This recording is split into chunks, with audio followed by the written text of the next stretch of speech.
안녕하세요. 코로나19로 인한 온라인 수업 만족도가 학습 몰입과 청소년 우울에 미치는 영향에 대하여 조사한 한지윤입니다. 현재 코로나19로 인해 학교 수업을 하지 못하는 상황에서 집에서 대신 학교 수업을 하는 온라인 수업이 진행되고 있습니다. 온라인 수업 중 친구들이 수업에 집중하지 못하는 모습을 보면서 저는 어떤 온라인 수업 방식이 효과적일지에 대하여 생각하게 되었습니다.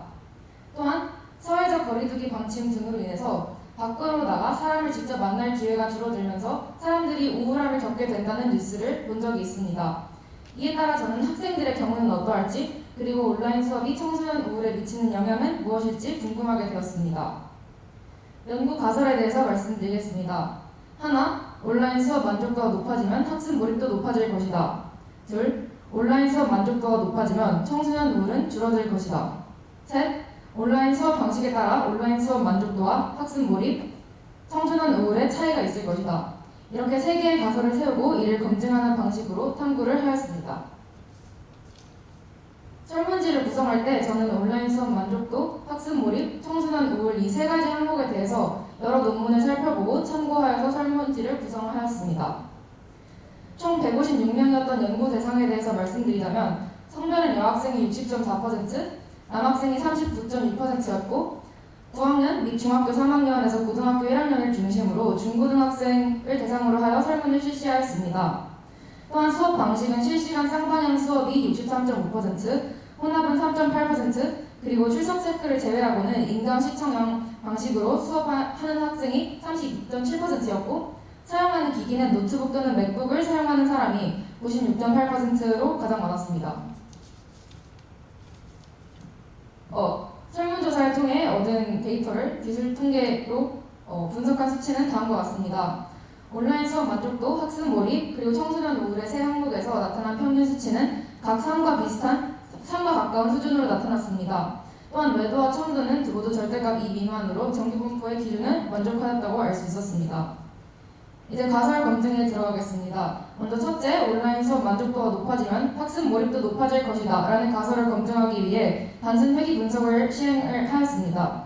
먼저 P값을 통해서 이 수치가 통계적으로 의미가 있다고 알 수 있었고 B값을 통해서 이 위상단 분석에서 나온 추세선의 기울기를 알 수 있었으므로 온라인 수업 만족도가 1 증가할 때 학습 몰입은 0.749만큼 증가한다고 알 수 있었습니다.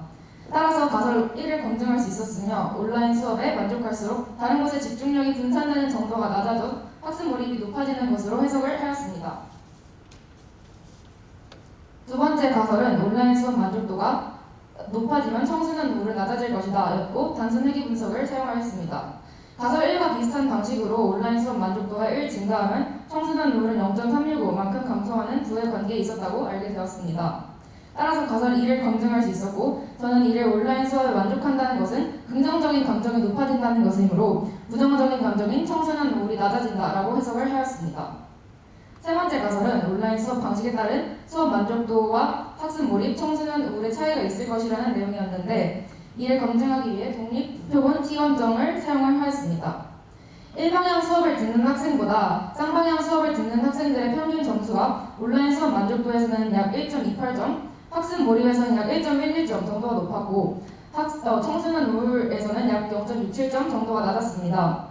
쌍방향 수업은 서로가 소통을 할 수 있는 방식으로 선생님들은 학생들의 반응을 즉각적으로 피드백하여 수업의 분위기를 좋게 형성할 수 있고 학생들은 주변 반응으로 인해 외로움을 덜 느끼게 된다라는 해석을 하였습니다. 결론적으로 온라인 수업 만족도는 학습 몰입을 높이고 청소년 우울을 감소시키는 효과가 있었다고 알 수 있게 되었고 온라인 수업 만족도는 일방향 인강 시청 방식보다는 실시간 쌍방향 수업에서 더 높았다고 알 수 있게 되었습니다. 따라서 학습 몰입을 높이고 청소년 우울을 낮추기 위해서는 실시간 쌍방향으로 질문이나 발표를 자유롭게 할 수 있는 수업 분위기를 형성하는 것이 중요하고 이에 원활하게 이루어질 수 있도록 시스템을 구축하는 것이 중요하다는 생각이 들었습니다. 마지막으로 연구의 한계입니다. 저는 자료를 분석하면서 한 사람이 중복해서 응답했다고 의심되는 자료를 발견하였는데 이런 경우 연구의 정확도가 떨어질 수 있고 정확하지 않는 문제가 생길 수 있어서 저는 사람당 한 번씩만 응답할 수 있도록 하는 방안이 필요하다고 생각이 되었습니다. 또한 연구 대상을 서울 및 인천의 중고등학생으로 한정하여 조사하였기 때문에 지역을 넓혀 조사할 필요가 있다고 생각이 되었습니다. 이상입니다. 감사합니다.